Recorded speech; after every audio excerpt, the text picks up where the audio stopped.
मित्रों नमस्कार।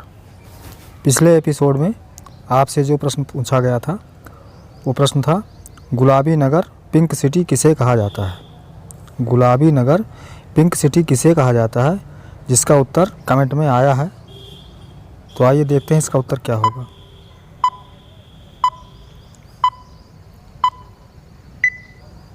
तो गुलाबी नगर या पिंक सिटी जयपुर को कहा जाता है। आइए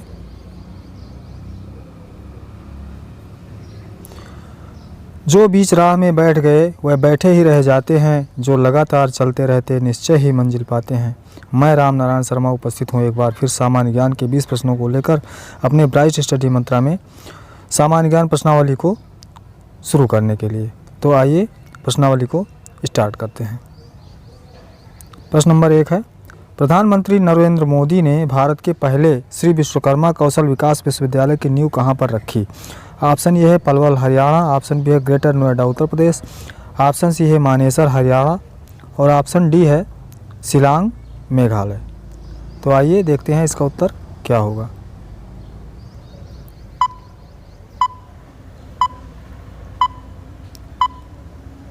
तो इसका उत्तर होगा पलवल हरियाणा, जो कि ऑप्शन ए में दिया गया है। नेक्स्ट क्वेश्चन नंबर 2, 7वें अंतर्राष्ट्रीय पर्यटन मार्ट का आयोजन कहाँ किया गया था। ऑप्शन ए है अगरतला, ऑप्शन बी है अहमदाबाद, ऑप्शन सी है जयपुर और ऑप्शन डी है गोवा।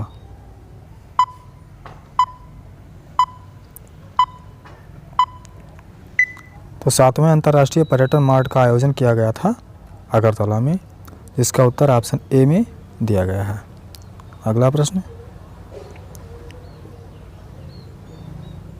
नंबर 3, लैंप की बत्ती में तेल किसके कारण ऊपर चढ़ता है। ऑप्शन ए है दाब के कारण, ऑप्शन बी है केशिकात्व के कारण, ऑप्शन सी है तेल की कम श्यानता के कारण और ऑप्शन डी है संसंजक बल के कारण।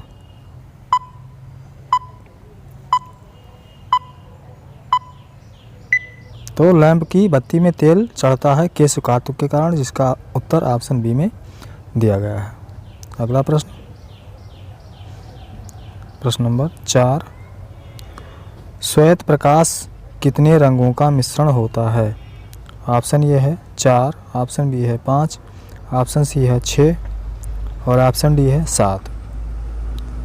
सफ़ेद प्रकाश कितने रंगों का मिश्रण होता है, आइए देखते हैं।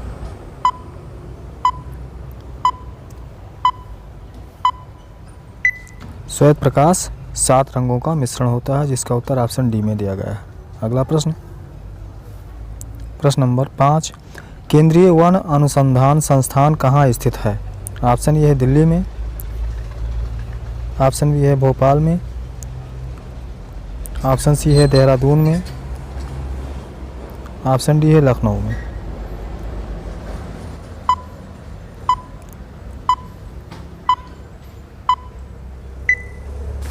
तो केंद्रीय वन अनुसंधान संस्थान स्थित है देहरादून में, जिसका उत्तर ऑप्शन सी में दिया गया है। अगला प्रश्न नंबर 6, राष्ट्रीय रासायनिक प्रयोगशाला भारत में कहाँ स्थित है। ऑप्शन ए है मुंबई में, ऑप्शन बी है बेंगलुरु में, ऑप्शन सी है हैदराबाद में और ऑप्शन डी है पुणे में। राष्ट्रीय रासायनिक प्रयोगशाला कहाँ स्थित है, आइए देखते हैं।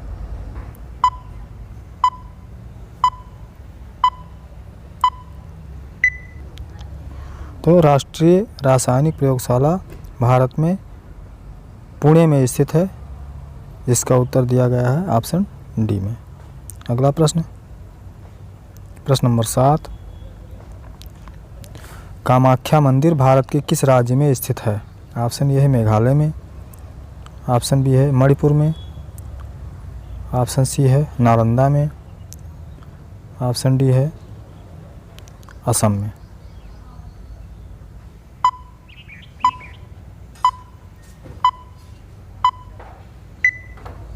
तो कामाख्या मंदिर भारत के असम राज्य में स्थित है, जिसका उत्तर ऑप्शन डी में दिया गया है।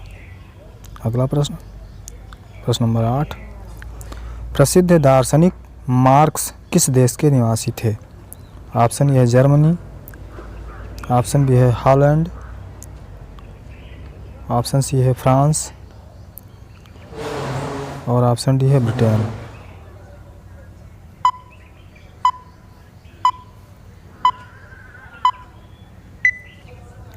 तो प्रसिद्ध दार्शनिक मार्क्स निवासी थे जर्मनी के, जिसका उत्तर ऑप्शन ए में दिया गया है। अगला प्रश्न, प्रश्न नंबर 9, पूर्वानुमान करना, योजना बनाना, संगठन बनाना, आदेश देना, समन्वय करना ही प्रबंधन है, यह कथन किसका है? ऑप्शन ए है डब्ल्यू टेलर, ऑप्शन बी है हेनरी फेयोल, ऑप्शन सी है स्किनर और ऑप्शन डी है इनमें से कोई नहीं।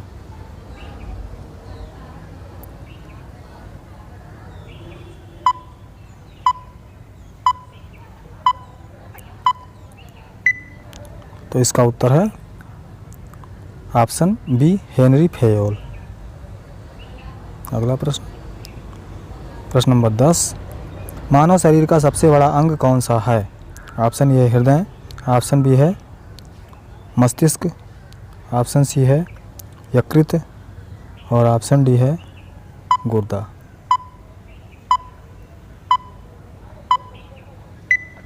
तो मानव शरीर का सबसे बड़ा अंग है यकृत, जिसका उत्तर ऑप्शन सी में दिया गया है। अगला प्रश्न, प्रश्न नंबर 11, एक फरलांग में कितने गज होते हैं?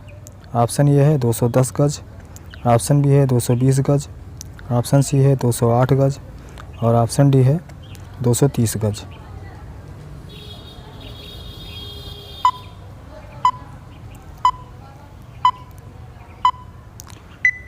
तो एक फरलांग में 220 गज होते हैं, जिसका उत्तर ऑप्शन बी में दिया गया है। अगला प्रश्न, प्रश्न नंबर 12, एक नाविक मील में कितने मीटर होता है? इसको नाटिकल मील भी कहते हैं। ऑप्शन ए है 1800 मीटर, ऑप्शन बी है 1871 मीटर, ऑप्शन सी है 1850 मीटर और ऑप्शन डी है 1852 मीटर।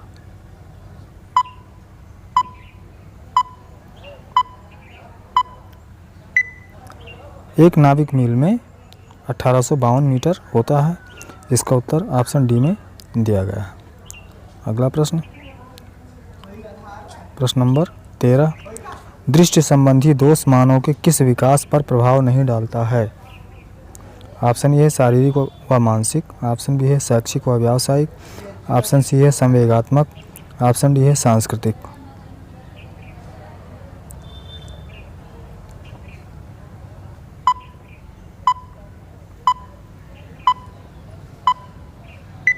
तो दृष्टि संबंधी दोष मानव के सांस्कृतिक प्रभाव को इस पर प्रभाव नहीं डालता है, जिसका उत्तर ऑप्शन डी में दिया गया है। प्रश्न नंबर 14, चांद पर उतरने वाला दूसरा आदमी कौन था?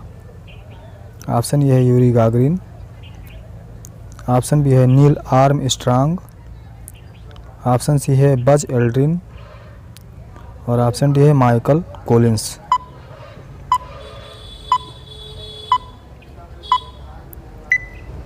तो इसका उत्तर है बज एल्ड्रिन, ऑप्शन सी।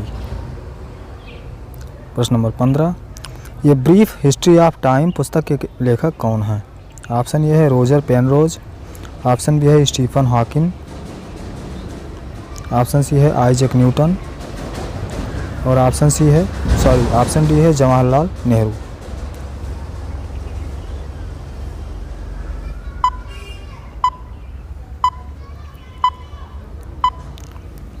ये ब्रीफ हिस्ट्री ऑफ टाइम के लेखक हैं स्टीफन हॉकिंग, जिसका उत्तर ऑप्शन बी में दिया गया है।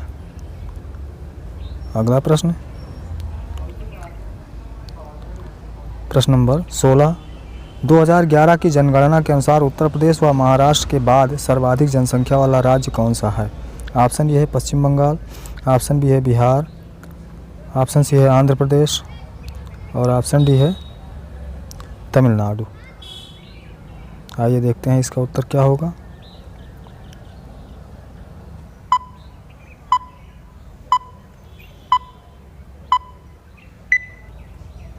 तो 2011 की जनगणना के अनुसार उत्तर प्रदेश और महाराष्ट्र के बाद सर्वाधिक जनसंख्या वाला राज्य है बिहार, जिसका उत्तर ऑप्शन बी में दिया गया है। अगला प्रश्न, प्रश्न नंबर 17,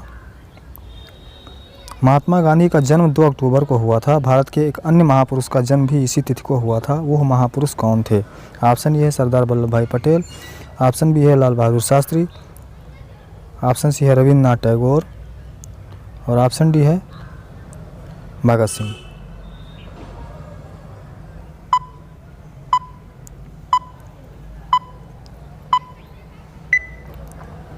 तो 2 अक्टूबर को जिसका जन्म हुआ था वो है लाल बहादुर शास्त्री।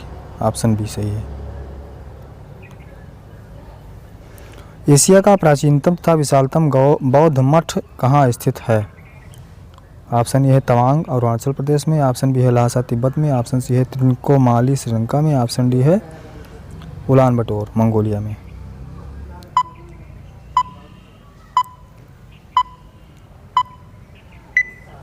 तो एशिया का प्राचीनतम तथा विशालतम बौद्ध मठ स्थित है तवांग अरुणाचल प्रदेश में, जिसका उत्तर ऑप्शन ए में दिया गया है। अगला प्रश्न, प्रश्न नंबर 19। भारत की सर्वोच्च पर्वत चोटी कौन सी है? ऑप्शन ए है Godwin Austen K2, option B है एवरेस्ट, ऑप्शन सी है सियाचिन, ऑप्शन डी है कंचनजंगा।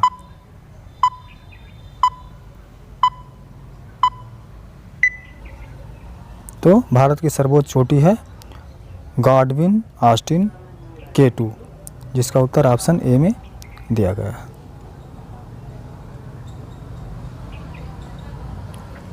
अगला और अंतिम प्रश्न, भारतीय संविधान में मौलिक अधिकार किस देश के संविधान से लिया गया है? ऑप्शन ए है रूस, ऑप्शन बी है ऑस्ट्रेलिया, ऑप्शन सी है ब्रिटेन और ऑप्शन डी है अमेरिका।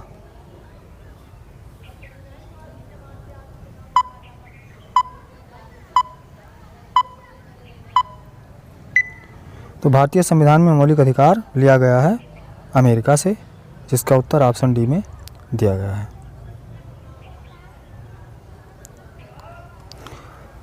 क्वेश्चन फॉर यू के लिए प्रश्न दिया गया है, देवदास उपन्यास किसके द्वारा लिखा गया था?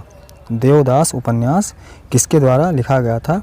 उत्तर ज़रूर दीजिएगा, हमको आपके उत्तर का इंतज़ार है। तो फिर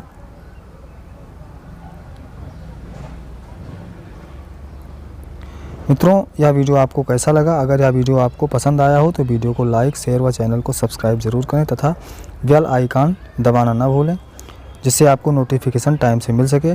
मेरा ये प्रयास रहेगा कि आपको अच्छे अच्छे क्वेश्चन की श्रृंखला प्रस्तुत करूं, जिससे आपके परीक्षा हेतु ज़्यादा ही उपयोगी हो और आप इसका लाभ ले सकें। तो अगले वीडियो तक के लिए फिर मिलते हैं अगले वीडियो में। तब तक के लिए नमस्कार, जय हिंद, जय भारत, टेक केयर।